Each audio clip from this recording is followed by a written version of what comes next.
ലോക പ്രമേഹ ദിനം.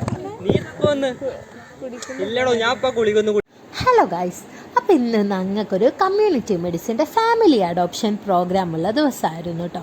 അപ്പോൾ രാവിലെ ഒരു ഹവർ ഇതേ കമ്മ്യൂണിറ്റി മെഡിസിൻ ക്ലാസ്സസും കാര്യങ്ങളൊക്കെ ഉണ്ടായിരുന്നു. അത് കഴിഞ്ഞ് എല്ലാവരും ക്യാൻറ്റീനിൽ പോയിട്ട് സ്നാക്സും കാര്യങ്ങളൊക്കെ കഴിച്ചു കേട്ടോ. അങ്ങനെ ഇവിടെ മാൽക്കിസ്റ്റ് സപ്ലൈ ചെയ്യുന്നുണ്ടായിരുന്ന ഉടനെ തന്നെ എല്ലാവരും ഓടിയെത്തിയിട്ടുണ്ട്. അതൊക്കെ കഴിഞ്ഞ് നമ്മളെ ബസ് എടുത്തു കേട്ടോ. നമ്മളിന്ന് പോകുന്നത് കൊയിലാണ്ടി ഭാഗത്തോട്ടാണ് കേട്ടോ. നാളെ നമുക്ക് നവംബർ 14 വേൾഡ് ഡയബറ്റിക്സ് ഡേ ആണ് കേട്ടോ. അതിൻ്റെ ഭാഗമായിട്ട് കുറച്ച് ബോധവൽക്കരണ ക്ലാസ്സും കാര്യങ്ങളൊക്കെ ഉണ്ടായിരുന്നു. പിന്നെ നമ്മുടെ അഡോപ്റ്റ് ചെയ്ത ഫാമിലി ഉള്ളത് കുറച്ച് കൊയിലാണ്ടി ഭാഗത്താണ്. അപ്പം നമ്മൾ അവിടെ എത്തിയത് ഡീറ്റെയിൽസും കാര്യങ്ങളൊക്കെ എടുക്കാനായിട്ട് പോവുകയാണ് കേട്ടോ. പിന്നെ അതിൻ്റെ കൂടെ തന്നെ നമ്മൾ ബിപിയും ഷുഗറും കാര്യങ്ങളൊക്കെ ചെക്ക് ചെയ്ത് കൊടുക്കുന്നുണ്ട്. അങ്ങനെ എല്ലാവരും അവരവരുടെ വീട്ടിൽ പോയി. പിന്നെ ഈ പൂച്ച സാറിനെ നമ്മളെ വല്ലാണ്ടങ്ങ് ഇഷ്ടപ്പെടാത്തതുകൊണ്ട് വേഗം തന്നെ അവിടുന്ന് സ്ഥലം കാലിയാക്കിട്ടോ. അങ്ങനെ അതൊക്കെ കഴിഞ്ഞ് ഇതാണ് കേട്ടോ ഹോട്ടൽ താജ്. ഞങ്ങൾ എന്ന് ഇവിടെ വന്നാലിൻ്റെ ഇവിടുന്ന് ഫുഡ് കഴിച്ചിട്ടേ പോവുള്ളൂ. അങ്ങനെ നല്ലൊരു മൊരിഞ്ഞ പൊറാട്ടയും നല്ല മുളകിട്ട മത്തിക്കറിയൊക്കെ കൂട്ടി നല്ല ഫുഡ് അടിച്ചു. പിന്നെ ഇവിടെ കുറേ പേര് കപ്പയും മീൻ കറിയും എല്ലാം ഓർഡർ ചെയ്തിട്ടുണ്ട് കേട്ടോ. പിന്നെ ഈ ഹോട്ടൽ ഇപ്പോൾ മൊത്തത്തിൽ നമ്മളെ MMC പിള്ളേരാണ് കേട്ടോ. അങ്ങനെ ഇടയ്ക്കിടയ്ക്ക് ചേട്ടന്മാരൊക്കെ വന്നത് ബിപിയും ഷുഗറും കാര്യങ്ങളൊക്കെ ഇവിടെ ചെക്ക് ചെയ്യാൻ ചോദിക്കുന്നുണ്ട്. അങ്ങനെ അതൊക്കെ ചെക്ക് ചെയ്ത് കൊടുത്തു.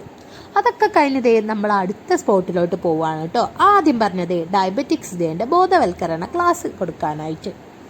അങ്ങനെ നമ്മുടെ ഫൈനലി എത്തിയിട്ടുള്ളത് ഏഴുകുടിക്കൽ ഗവൺമെന്റ് കോളേജിൽ നിന്നുമുള്ള വിദ്യാർത്ഥികളും ടീച്ചർ. നാളെ നവംബർ 14 ലോക പ്രമേഹ ദിനം.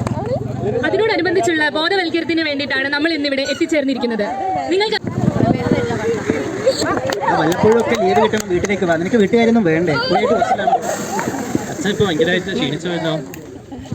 ഇപ്പോൾ വല്ലാത്ത ദാഹം ഇടക്കിടക്ക് ഉണ്ടാവുന്നുണ്ട്. അതുപോലെ വല്ലാത്ത വിശപ്പും.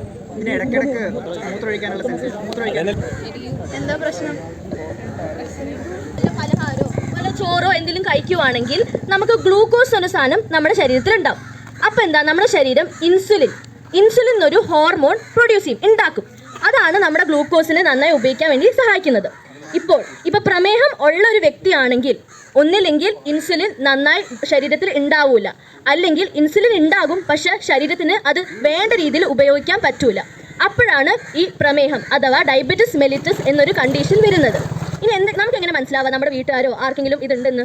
നമുക്ക് ഭയങ്കരമായിട്ട് വിശപ്പുണ്ടാവുക, അല്ല പെട്ടെന്ന് ഭയങ്കരമായിട്ട് നമ്മുടെ ശരീരഭാരം കുറയുക, അല്ലെങ്കിൽ ഇടയ്ക്കിടയ്ക്ക് മൂത്രം പോവുക, പ്രത്യേകിച്ച് രാത്രി സമയങ്ങളിൽ, പിന്നെ കാഴ്ച കുറയുക. ഇതൊക്കെയാണ് നമ്മുടെ ചുറ്റുമുള്ള നമ്മുടെ കൂട്ടുകാരോ അത് നമ്മുടെ വീടുകളിലുള്ള അമ്മമാരോ ആർക്കെങ്കിലും ഉണ്ടെങ്കിൽ ഇതിൻ്റെ ഒരു ലക്ഷണമാണ്.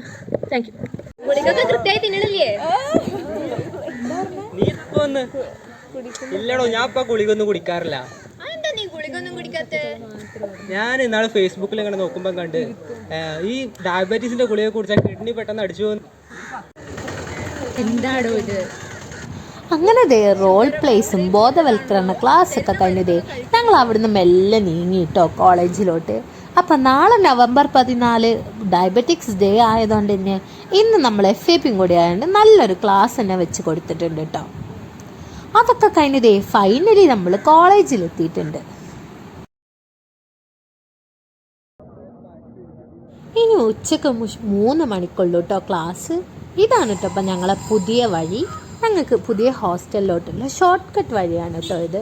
അതൊക്കെ കഴിഞ്ഞതേ ഉച്ചയ്ക്ക് ഞങ്ങൾക്ക് കമ്മ്യൂണിറ്റി മെഡിസിൻ്റെ തന്നെ ലാബ് ഉണ്ട്.